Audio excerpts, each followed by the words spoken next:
I've been playing video games for more than a decade.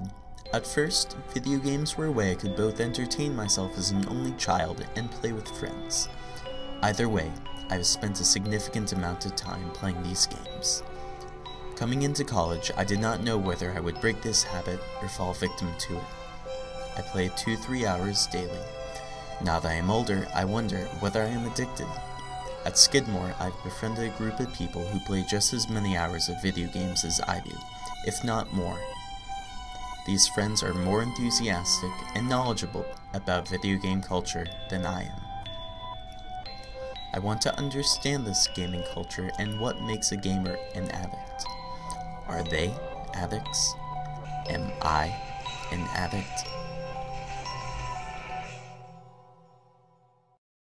According to one estimate, young Americans spend 10,000 hours playing video games before they turn the age of 21. For over 10 years, I was addicted to playing video games.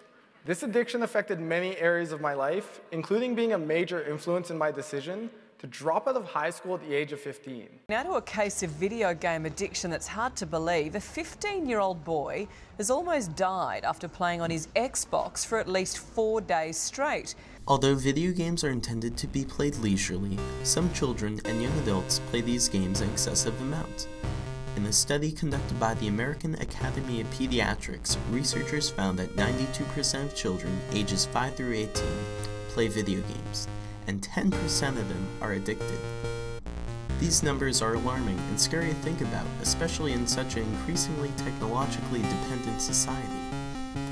Researchers say that some of the early signs of video game addiction are social withdrawal, decline in personality, deteriorating academics, and loss of interest in hobbies. It's like any other addiction, like being addicted to cigarettes or alcohol. It becomes unbearable to live without. When I play through games that aren't like MMORPGs, where it's just like a single player playthrough game, if it's something I'm really invested in, there will definitely be times that I'll put off other things or stop doing some of the things I normally do in a day because I'd rather sit down and do that, but not like on the whole, not as a general pattern. I've been confronted with that a lot, and it's really strange for me because I'm going into a career not of gaming, but I'm going into the interactive entertainment field, so I just look at them and I think, you absolutely know nothing about what you're talking about. Yeah. So, I mean, there have definitely been a few, weekends of video game binging with, like, my friends where we would just, like, we'd go to someone's house and just, like, get, like, 2 12-packs of, like, Mountain Dew and, like, 3 bags of Doritos and just go hard on WoW for, like, a whole weekend. The two times I can think of that I've played the most of anything were probably both Tales games, Tales series. There were games on, I think GameCube was the first one, was Tales of Symphonia, and I played that for like more than 15 hours in one day. And other than that, I've had Tales of Vesperia. I also played for I think over 10 hours my first day that I played it, and then I've had League marathons upwards of probably 5-6 hours. Unlike alcohol and drug addiction, video game addiction does not have the same amount of help resources. For example, in Saratoga Springs alone, there is an Alcoholics Anonymous and a Narcotics Anonymous, but there are no self-help groups for video game addicts. Video game addiction is not recognized in the DSM as an official illness, but that does not mean it doesn't exist and it isn't treatable. One of the most common ways to reduce any addiction, including video games, is to distance yourself from it and limit your use. Once it gets to addiction, it's more, I need to play this game, I need to do this, I need to do this, I can't do anything else. And you kind of let yourself crumble underneath of the game. You suck! Alright, who won between 5 and 6?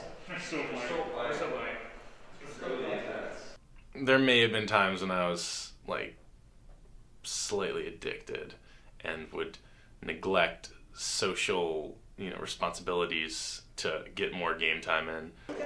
You end up in, like, gold, silver, plat, and then you climb up anyway, so. probably going to play a bunch over the summer. For example, if I were to play a game and let my personal hygiene go to shame, fail out all of my classes, didn't talk to people at all, and I'm a kind of social person, didn't eat, that would be addiction. That would be scary. But, I don't know, passion kind of, it messes with your goals, which at college is a little bit difficult. It's definitely true that if I didn't have them, I would feel like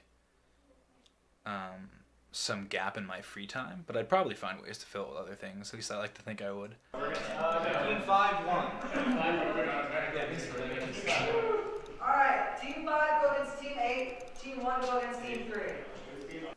If it's something I'm really invested in, there would definitely be times that I'll put off other things or stop doing some of the things I normally do in a day because I'd rather sit down and do that, but not like on the whole, not as a general pattern.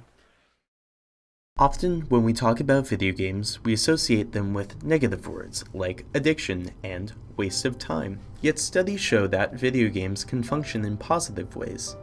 In a 2010 University of Rochester study, researchers discovered that people who play first-person shooter games like Call of Duty for approximately 2 weeks can enhance visual attention, cognitive reasoning, and decision-making.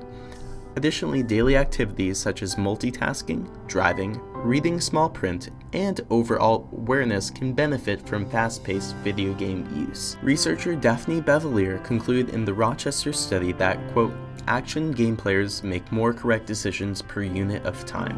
If you're a surgeon or in the middle of a battlefield, that can make all the difference. It's not like, I don't know, I don't think of it as a problem. It's like, there's free time, and like, you know, what better to fill that with than, you know, an awesome activity that's like really engaging and just really like stimulating to your mind and stuff. It helps people grow and kind of communicate with each other. Like, I know with League of Legends specifically, it's very similar to business organizations, and like, you have a team, you have to work together to a goal. You can get it by going through any amount of strategies, but yet you always have to work together, and it's cool. It's like any other sport in that regard. Hey man, my time supply block 10 seconds. How much was mine? 2 minutes. Yeah. Oh, you know why? Because everything died. All of your units are dead all the time. I didn't see that one oracle killed all my drones.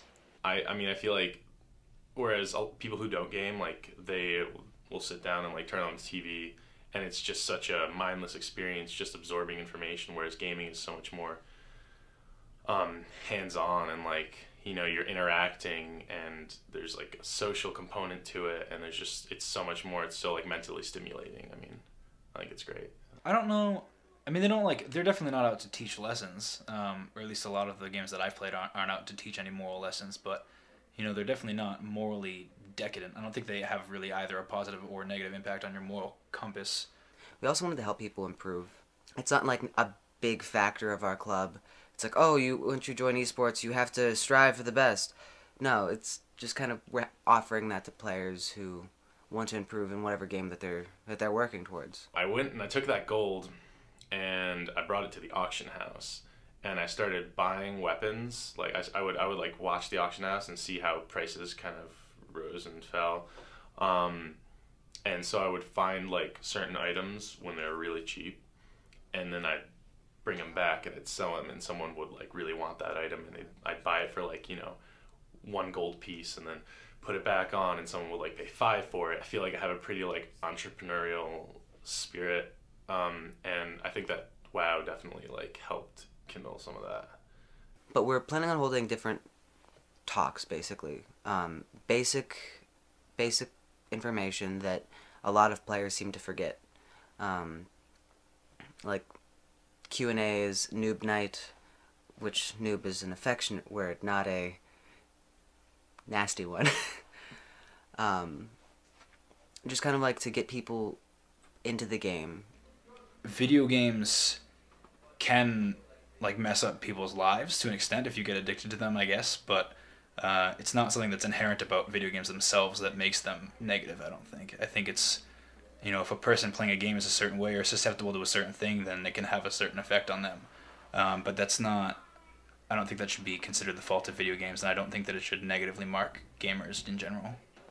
Sure, video games have their benefits, such as improving thinking skills, decision-making, and teamwork, but video games can also be easily abused.